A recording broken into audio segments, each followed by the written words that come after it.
வணக்கம் நண்பர்களே, நான் உங்கள் கிச்சா பேசுகிறேன். தை அமாவாசை தினத்தில் பூரண பௌர்ணமி தோன்றிய அதிசயம் யாருக்காக, எதற்காக, எங்கே என்பதை பற்றியதுதான் இந்த பதிவு. எங்கே, யாருக்காக, எப்போ அப்படின்னு நம்ம தெரிஞ்சுக்கிறதுக்கு முன்னால் நம்ம சேனலை இது வரைக்கும் சப்ஸ்கிரைப் பண்ணாதவங்க கண்டிப்பாக சப்ஸ்கிரைப் பண்ணுங்கள். அபிராமி பட்டரும் தை அமாவாசை அற்புதமும். தை அமாவாசைக்கும் அபிராமி பட்டருக்கும் உள்ள தொடர்பை பற்றி விரிவாக பார்க்கலாம். திருக்கடையூர் ஆலயத்தில் சுமார் 300 ஆண்டுகளுக்கு முன்னர் வழிபாடுகள் நடத்தி வந்த அத்தியான பட்டர் என்னும் தலைமை பட்டரான அமிர்தலிங்க ஐயருக்கு சுப்பிரமணியன் என்ற மகன் பிறந்தார். பின்னாளில் அவர்தான் அபிராமி பட்டராக மாறினார். அமிர்தலிங்க ஐயர் தன் மகன் அபிராமி பட்டருக்கு சங்கீத பயிற்சியும் குடும்பத்தின் பரம்பரையான தேவி உபாசனையும் அறியச் செய்தார். அபிராமி பட்டர் சிறு வயது முதலே அன்னை அபிராமியிடம் அன்பும் பக்தியும் கொண்டவராக திகழ்ந்தார். அன்னையை தியானித்து யோக சித்தி அடைந்தார். அவர் தமிழ் தவிர வடமொழியிலும் சங்கீதத்திலும் தேர்ச்சி பெற்றிருந்தார். அவர் உள்ளத்தில் அபிராமி அன்னையின் மீது தோன்றும் அன்பின் விளைவாக பல துதிகளை தாமே இயற்றி பாடியும் வந்தார். அம்பிகையை வழிபடும் சாக்த நெறியில் ஆழ்ந்த ஈடுபாடு கொண்டவர் அபிராமி பட்டர். ஒளி வடிவில் அம்பிகையை தரிசித்து பேரின்பம் கண்டார். ஆனால் இவரின் தெய்வீக நிலையை மற்றவர்களால் புரிந்து கொள்ள முடியவில்லை. பித்தன், கிறுக்கன் என்று அவரை கேலியும் கிண்டலும் செய்தனர். யோக முறையில் அம்பிகையை துதித்து வந்த அபிராமி பட்டர் சரியை, கிரியை என்பவற்றை கடந்து யோக நிலையின் ஆதார பீடங்களில் அம்பாள் திருக்கோலத்தை கண்ணார கண்டு இன்புற்று இழைக்கப்பட்ட கிராந்திகளை எல்லாம் தாண்டி சென்று சகசிராரத்தில் ஒளிரும் ஒளிமயமான லலிதையின் திருவருளை பரிபூரணமாக உணர்ந்து அந்த ஆனந்தத்தில் திளைத்து இன்புற்று இருந்தார். கோயிலுக்கு வரும் அனைத்து பெண்களையுமே அபிராமியின் அம்சமாகவே அவர் எண்ணி வழிபடுவார். அர்ச்சனைக்காக கையில் கொண்டு வரும் மலர்களை அந்த பெண்கள் மேல் தூவி மகிழ்வார். அவரது ஞானக் கண்களுக்கு அந்த பெண்கள் அபிராமியின் அம்சமாகவே தோன்றினார்கள். ஆனால் மக்களோ அபிராமி பட்டரை தினம் தினம் கேலியும் கிண்டலும் செய்து வந்தனர். ஒரு கட்டத்தில் அவருடைய ஆனந்த நிலையும் அதன் காரணமும் புரியாமல் போகவே ஏதோ துர்தேவதையை ஆராதித்து வந்த காரணத்தால் இப்படி பைத்தியமாகி ஆச்சாரங்களை எல்லாம் கைவிட்டு கெட்டுப்போய்விட்டார் என்று கூட சொல்லி தூற்ற ஆரம்பித்து விட்டனர் மக்கள். அபிராமி பட்டரோ எதையுமே காதில் வாங்கவில்லை, யாரையும் கண்டுகொள்ளவும் இல்லை. அபிராமியை துதிப்பதும் அவளை பற்றி துதிகள் இயற்றி பாடுவதுமாயிருந்தார். தினமும் கோயிலில் அன்றைய திதிகளை கூறுவார். பிறகு அந்த திதிக்கு ஏற்றவாறு வழிபாட்டு நியமங்களை ஏற்பாடு செய்வதும் அபிராமி பட்டரின் நித்திய கடமைகளில் ஒன்றாகும். இந்த பித்தனின் புகழை ஊரறிய உலகறிய செய்ய திருவுள்ளம் கொண்டால் அன்னை அபிராமி. அதற்கான நாளும் நெருங்கியது. ஒரு நாள் தை அமாவாசை தினத்தன்று தஞ்சையை தலைநகராக கொண்டு ஆட்சி புரிந்து வந்த மராட்டிய மன்னர் சரபோஜி பூம்புகார் சென்று கடலில் நீராடினார். பிறகு அவர் திருக்கடவூருக்கு அமிர்தகடேஸ்வரரையும் அம்பாளையும் தரிசனம் செய்ய வந்தார். மன்னனை கண்டதும் மக்கள் வரவேற்று உபசரித்து வணங்கினார்கள். ஆனால் அபிராமி பட்டர் மன்னர் வந்திருப்பதை அறியாமல் மன்னரை வணங்காமல் தனக்குள் தானே பேசிக்கொள்வதும் சிரித்து கொள்வதும் அழுவதுமாக இருந்தார். மன்னர் இவர் யார் என்று சுற்றி இருந்தவர்களிடம் கேட்டார். சுற்றி இருந்தவர்கள் மன்னரிடம், மன்னா, இவர் பெயர் அபிராமி பட்டர். தினமும் பைத்தியம் பிடித்தவர் போல் நடந்து கொள்கிறார். தங்களுக்கு தர வேண்டிய மரியாதையை கூட வழங்காமல் கண்மூடி இருக்கிறார் பாருங்கள். எந்த நேரமும் இப்படித்தான் இருப்பார். இவர் ஒரு பித்தன் என்று புகாராக கூறினார்கள். ஆனால் சரபோஜி மன்னர் அவர்கள் சொல்வதை நம்பவில்லை. இது எவ்வளவு தூரம் உண்மையாக இருக்கக்கூடும் என நினைத்த சரபோஜி மன்னர் அதை சோதிக்க எண்ணினார்.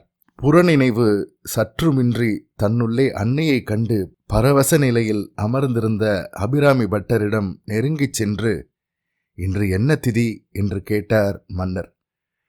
மன்னரின் வருகையை பற்றி உணராமல் அன்னை அபிராமியின் ஒளிமிகுந்த முகத்தை பற்றி மட்டுமே எண்ணி யோக நிலையிலேயே கோடி சூரிய பிரகாசமாய் அன்னையை தன் மனக்கண்ணால் கண்டு கொண்டிருந்த அபிராமி பட்டர் சற்றும் தாமதிக்காமல் இன்று பௌர்ணமி திதி என்றார். உண்மையில் அன்று அமாவாசை.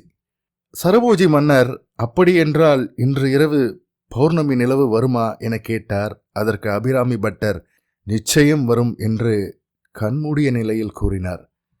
சரபோஜி மன்னருக்கு கோபம் பொத்துக்கொண்டு வந்துவிட்டது. இன்று இரவு பௌர்ணமி நிலவு வராவிட்டால் உனக்கு மரண தண்டனை என்றார். இது அரச கட்டளை என்று கூறிவிட்டு மன்னர் சென்று விட்டார். அரசரும் அவருடைய பரிவாரமும் சென்ற பின்னர் தியானம் கலைந்தெழுந்த அபிராமி பட்டர் நிகழ்ந்ததையெல்லாம் மற்றவர்கள் மூலம் கேட்டு உணர்ந்தார். பெரிதும் வருந்தினார். ஏற்கனவே ஊரும் உலகமும் தம்மை பித்தன் என்று சொல்லி நகையாடுவதை மெய்ப்பிப்பது போலவே இப்படி ஒரு நிகழ்ச்சி நடந்துவிட்டதே என்று மிகவும் கவலைப்பட்டார். இந்த தவறிலிருந்து அம்பிகையை தன்னை காத்தருள வேண்டும் என்று கண்ணீர் மல்க வேண்டினார். பிறகு அபிராமி சன்னதி முன் ஒரு ஆழமான ஒரு குழியை வெட்டினார்.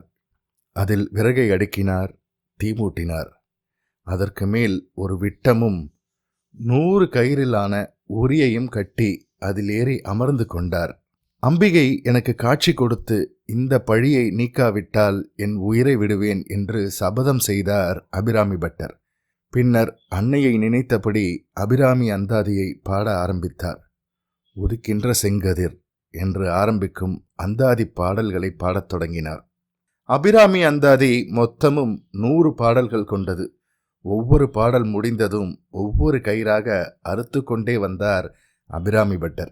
காலை போனது, நண்பகல் சென்றது, மாலையும் வந்தது. பொழுது சாய்ந்தது.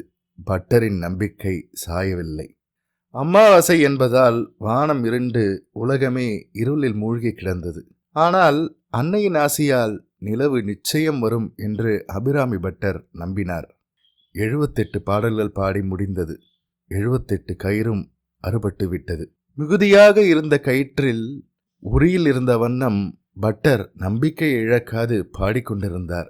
அபிராமி பட்டர் 79வது பாடலாக அம்மா உன் விழிக்கே அருள் பார்வையுண்டு, பழிப்பாவம் கொண்டு உழலும் மாந்தருடன் இனி எனக்கு என்ன தொடர்புண்டு என்ற பொருள்படும் வகையில் விழிக்கே அருள் உண்டு அபிராமவல்லிக்கு என்ற பாடலை பாடினார்.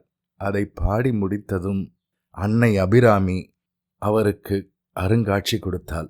தன் காதில் அணிந்திருந்த கம்மலை அன்னை அபிராமி கிழற்றி எடுத்து வான வீதியில் வீசி எறிந்தாள். அந்த கம்மல் வானில் மிதந்து பல கோடி நிலாக்கள் ஒன்று கூடியது போல் ஒளியை பொழிந்தது.